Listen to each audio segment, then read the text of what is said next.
ہے نا جو بہت ہی لائٹ, وہ لیٹے, کچھ بھی نہیں ہوا. تو انہوں نے کہا تمہارا عقیدہ ٹھیک نہیں ہے. اچھا پھر کیا ہوا؟ ہم نے کہا باپ لیٹو. کمال کی بات یہ ہے کہ اب وہ لیٹ رہے تو وہ بھی نہیں, ان کو بھی کچھ نہیں ہو رہا.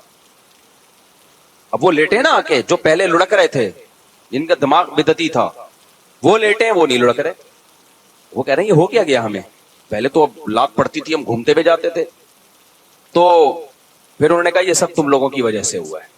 تم لوگوں کا بزرگوں پہ ایمان نہیں ہے, عقیدہ نہیں ہے, عقیدت نہیں ہے, جس کی وجہ سے بزرگ کیا ہو گئے, بزرگ کی یعنی یہ سمجھو کہ ناراض ہو گئے. ٹھیک ہے نا.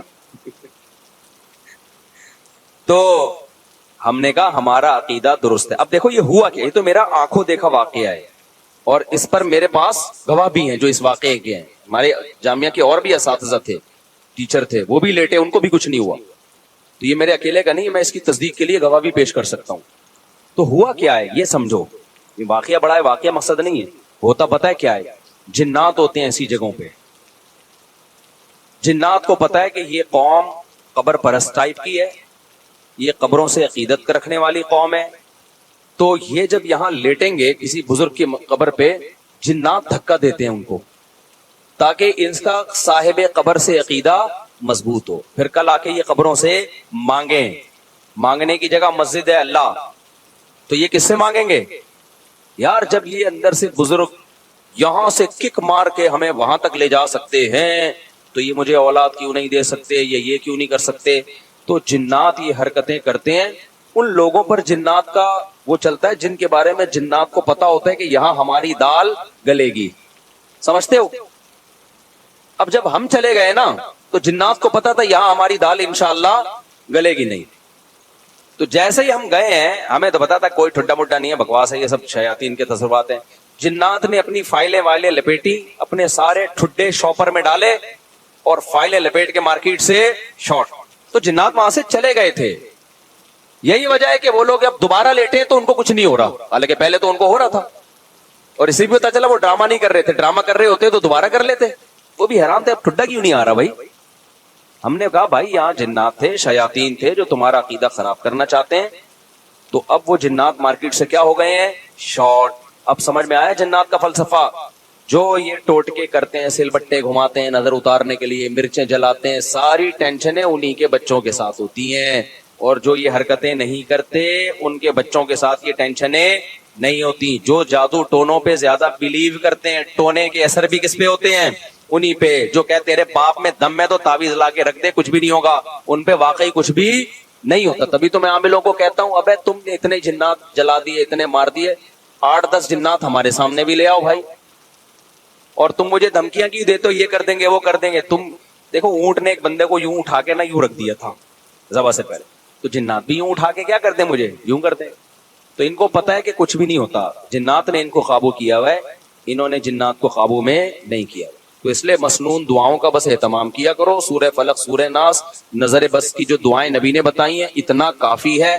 اس سے آگے اگر بڑھنے کی کوشش کی تو جنات سے حفاظت نہیں ہوگی.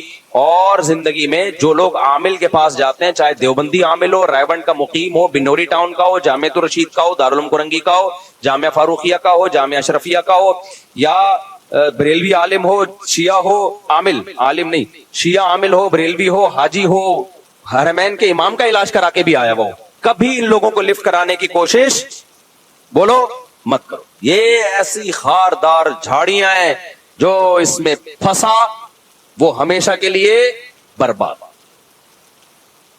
تو جو کچھ ہو رہا ہے نا, اگر جن آ بھی رہا ہے, بس یہ سورہ فلق, سورہ ناس, آیت الکرسی, اور کوئی حل نہیں ہے اس کا. سمجھتے ہو؟ نہیں علاج ہو رہا تو صبر کرو, صبر سے ہی بھاگے گا جن. کیونکہ جن جب دیکھتے ہیں, دیکھو بچپن میں ہم کسی طالب علم کو چھیڑتے تھے نا, وہ چھڑتا تھا تو چھیڑتے تھے, نہیں چھڑتا تھا تو نہیں چھیڑتے.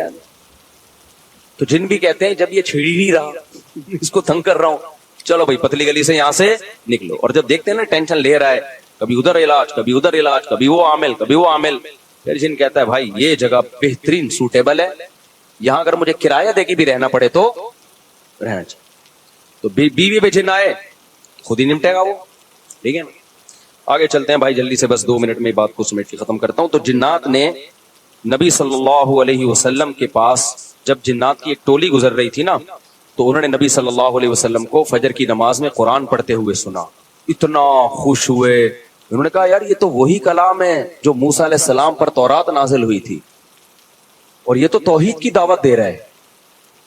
تو توحید کی دعوت کا سن کے جنات خوش ہو گئے. سے پتہ چلتا ہے توحید انسانی فطرت ہے. جو بھی توحید کا سنتا ہے دل اس کا باغ باغ, اور اگر دل توحید سن کے باغ باغ نہیں ہو رہا, اس کا مطلب فطرت کیا ہو گئی ہے, چینج. جیسے کوئی مرد 4 شادی کرے نہ کرے سن کے خوش تو ہوتا ہے نا, لیکن اگر کوئی مرد 4 شادیوں کا تذکرہ سن کے ہی غصہ آ رہا ہے, اٹ مینس کوئی پرابلم ہے. کرے نہ کرے وہ الگ مسئلہ ہے. ٹاپک ایسا ہے کہ بوڑھے بھی خوش ہوتے ہیں, جوان بھی خوش ہوتے ہیں, پھر کہتے ہیں چلو ٹاپک چینج کرو, لیکن ہوتے خوش ہیں. تو ایسے ہی میرے بھائی اللہ کی توحید انسان کی فطرت ہے. وہ جب سنتا ہے میرا ایک خدا ہے, میرا معبود ایک ہے, وہی مشکل کشا, وہی حاجت روا, اولاد بھی وہی دے گا, روزگار میں برکت بھی وہی دے گا, ساری بگڑیاں وہی بنائے گا, تو انسان کی فطرت ہے کہ وہ خوش ہوتا ہے, بشرطے کہ وہ انسان فطرت پر ہو. اور اگر اس کا دل تنگ ہو رہا ہے اٹ مینس کہ اس کی فطرت بولو چینج ہو. اگر اللہ کی نافرمانی انسان سے ہو جائے نا, اس کی تلافی ہو جاتی ہے توبہ کے ذریعے. فطرت سے بغاوت کرو گے وہ فطرت معاف نہیں کرتی. فطرت نام اللہ ہی کا ہے, یعنی اللہ ہی نے فطرت بنائی ہے, لیکن اللہ نے فطرت کو ایسا بنایا ہے کہ اس کی بغاوت کرو گے میں معاف کروں گا. فطرت معاف بولتے کیوں نہیں بھائی, بہت خاندانی بات کر رہا ہوں, اللہ کرے کھوپڑی میں اتر جائے, اللہ کرے مجھے سمجھ میں آ جائے. سب سے پہلے تو مثال کے طور پر اللہ نے آپ کو حکم دیا یہ نہیں کرو, کوئی بھی حکم دے دیا, رشوت نہیں لو. آپ نے اللہ سے بغاوت کی, رشوت لے لی, کسی مفتی عالم کے پاس جاؤ گے, بھائی مجھ سے گناہ ہو گیا میں کیا کروں, وہ اس کی تلافی کا طریقہ بتائے گا. یار جس سے لیے اس کو واپس کر دو, وہ نہیں مل رہا تو اس کی طرف سے صدقہ کر لو, خود غریب ہو تو خود رکھ لو, پھر توبہ کر لو آئندہ نہیں لوں گا. اللہ کی طرف سے گارنٹی ہے جو تم سے غلطی ہوئی تھی اللہ کیا کر دے گا, معاف.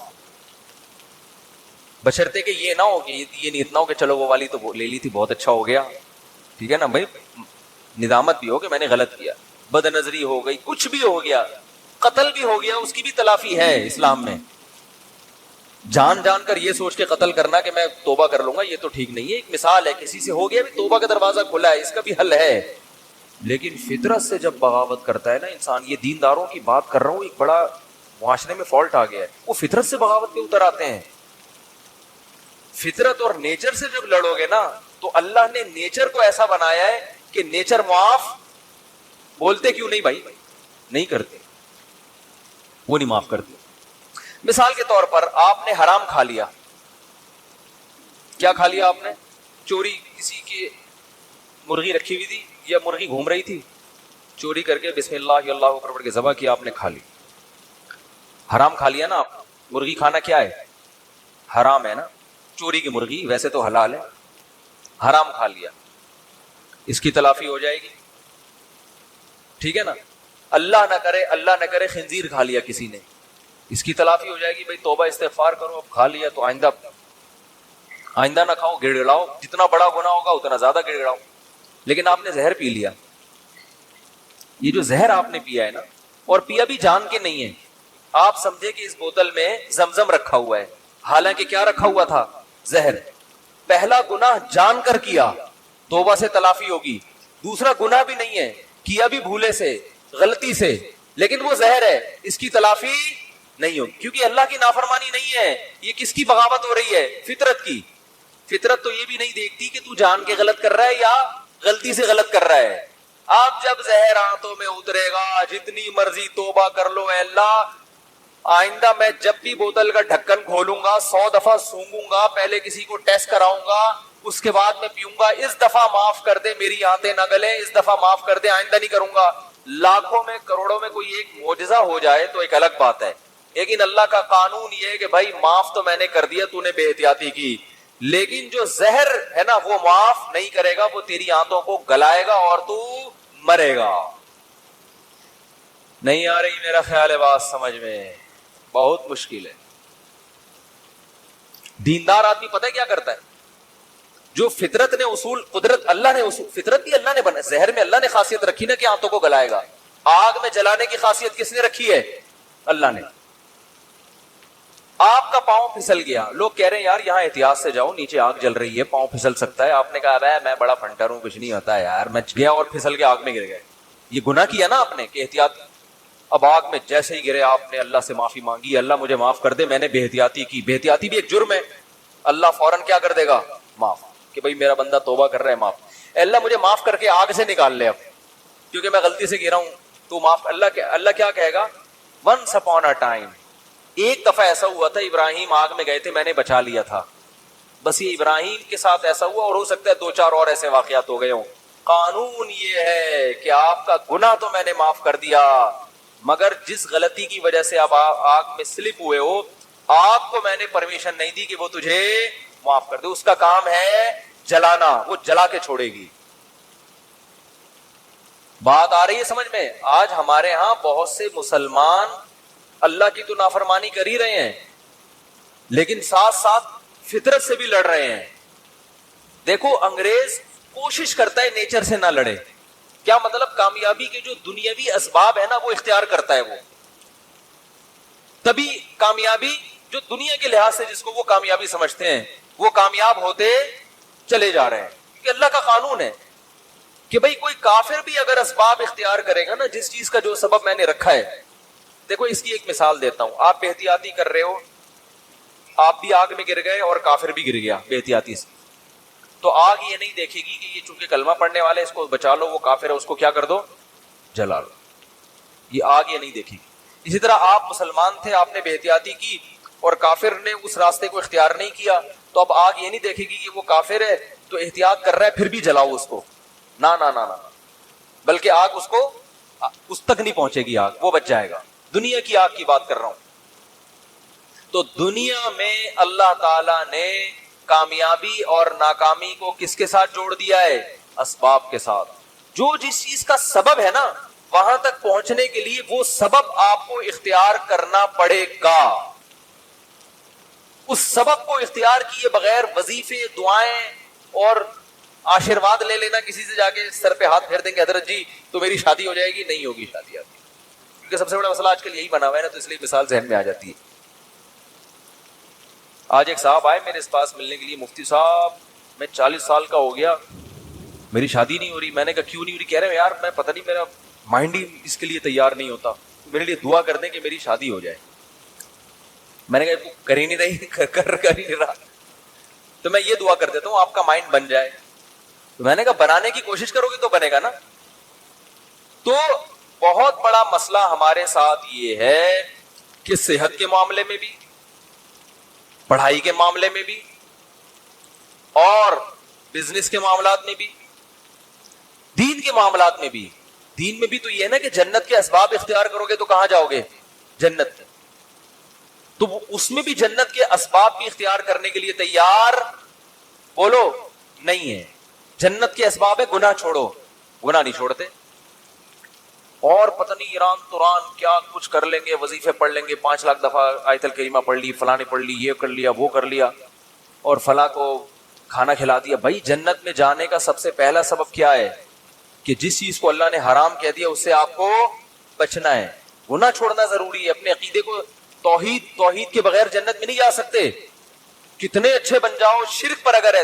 دیکھو جیسے دنیا کا کے اسباب ہوتے ہیں نا, کہ جب تک محنت نہیں کرو گے, صحت کی کوشش نہیں کرو گے تو صحت بنتی نہیں ہے. یہ تھوڑی کہ اٹرم پٹرم جو مردی کھاتے رہو اور آپ پھر بھی صحت مند, ایسا نہیں ہوتا. جو لوگ کہتے ہیں نا فلاں سب کچھ کھا جاتا ہے پھر بھی ٹھیک ہے, ایسا نہیں ہے. ایک وقت اس کو بھی بریک لگانی پڑتی ہے, اس کو روکنا پڑتا ہے اپنے آپ. اور جو پھر بھی کچھ نہیں ہو رہا ہے اس کا مطلب ایک ہی دفعہ میں ہونے والا ہے, اس کو ایک ہی دفعہ میں پھٹ جائے گا بیٹھا بیٹھا. کیونکہ جو کچھ ہوتا رہے نا تو انسان پھر بھی تھوڑا سا احتیاط سے چلتا ہے. اس کا مطلب ایک ہی دفعہ میں اس کا کچھ ہونے والا ہے, ٹائٹ طریقے سے دھماکے کے ساتھ پھٹے گا. گرنیڈ ایک ہی دفعہ پھٹتا ہے اور کلاشن کوف سے گولیاں مسلسل چلتی رہتی ہیں, ٹھیک ہے نا. گرنیڈ کیا ہوتا ہے؟ ایک ہی دفعہ پھٹتا ہے, بس وہ دوبارہ چلنے کے قابل نہیں رہتا. تو آخرت میں جانے کا سبب بھی ہے, تو وہ سبب اختیار کیے بغیر ہم انگریز کو کہتے ہیں نا دنیا میں کامیاب ہے مگر آخرت میں نہیں ہے. کیوں نہیں بھائی؟ تم آخرت کا سبب اختیار کرتے ہی نہیں ہو. آخرت میں جانے کے اسباب کیا ہے؟ عقیدہ توحید ہے, رسالت ہے. پھر جو اللہ نے جس کو حلال کیا اس کو حلال سمجھو, جس کو حرام کہا اس کو حرام سمجھو. پھر لوگ ہم سے لڑتے ہیں کہ یہ سائنسدان کیوں جنت میں نہیں جائیں گے, انہوں نے تو اتنے نیک کام کیے. او بھائی جنت میں جانے کے لیے تھوڑی کیے انہوں نے, دنیا کے لیے کیے ہیں. تو دنیا آج ان لوگوں کو بڑے اچھے القاب سے یاد رکھتی ہے, یار اس نے بلب ایجاد کیا. اب بلب کے رشتہ داروں کو گالیاں دینا الگ بات ہے, لیکن بلب بنانے والے کو گالیاں کوئی بھی نہیں دیتا. پاکستانی قوم بلب کے رشتہ داروں کو گالیاں دیتی ہے, لیکن بلب بنانے والے کو الحمدللہ گالیاں نہیں دیتی, اور دینا بھی نہیں چاہیے گالیاں. بھائی اس نے ہم پر احسان کیا, بلب بنایا, تو احسان کا بدلہ اس کو دنیا میں مل گیا. اس نے کون سا صدقہ جاریہ کے لیے آخرت کے لیے بنایا تھا؟ تو جو دنیا میں کر رہے ہیں دنیا کے لیے کر رہے ہیں, آخرت میں کوئی حصہ نہیں. اللہ نے بتا دیا تم نے آخرت کے لیے کیا ہی نہیں ہے, کیونکہ تمہارا تو آخرت پر ایمان ہی نہیں ہے. تو اس لیے بات خوب یاد رکھو, صحت کا مسئلہ ہو, گھر میں بچوں کی تربیت کا مسئلہ ہو, پیسے کمانے کا مسئلہ ہو, صحیح ہے نا, جب تک محنت نہیں کرو گے, قانون اللہ کا یہ ہے کہ کخ بھی ہاتھ میں نہیں آئے گا, کخ بھی نہیں آئے گا. کل رات میں مثالیں اس لیے دیتا ہوں تھوڑی سی عبرت کے لیے. کل ہماری ایک جگہ دعوت تھی, بہت ہی اچھے لوگ تھے, وہ دعوت ٹھکرائی نہیں جا سکتی تھی. کھانا کھایا ہم نے 11 بجے رات, اور وہ انہوں نے اتنا کچھ بنایا ہوا تھا, وہ بھی باقاعدہ آرڈر پہ کھایا ہم نے. ابھی میں کیا بس وہ سن بھی رہے ہوں گے نا بیان. کھایا 11 بجے, جب آپ کھا کے سو گے تو آپ کی صحت ٹھیک ہو سکتی ہے؟ پھر آپ کہو چونکہ میں مفتی صاحب ہوں اور لوگ کہتے ہیں عالم ہے, لوگوں کے خیال میں کوئی نیک آدمی ہے. اصل تو اللہ ہی جانتا ہے کون نیک ہے, کون بزرگ ہے, کون عالم ہے, لیکن لوگوں کا ایک اچھا گمان اگر فرض کر لیں تو چونکہ ہم نے 11 بجے کوفتے کھائے ہیں, کوفتے بنائے ہوئے بڑے خاندانی قسم کے, پھوڑ دیے ہم نے, طبیعت سے پھوڑے. اچھا وہ تو میں ان سے کہہ رہا تھا کہ مولانا طارق جمیل صاحب تو رات کو کھانا کھاتے ہی نہیں ہے نا,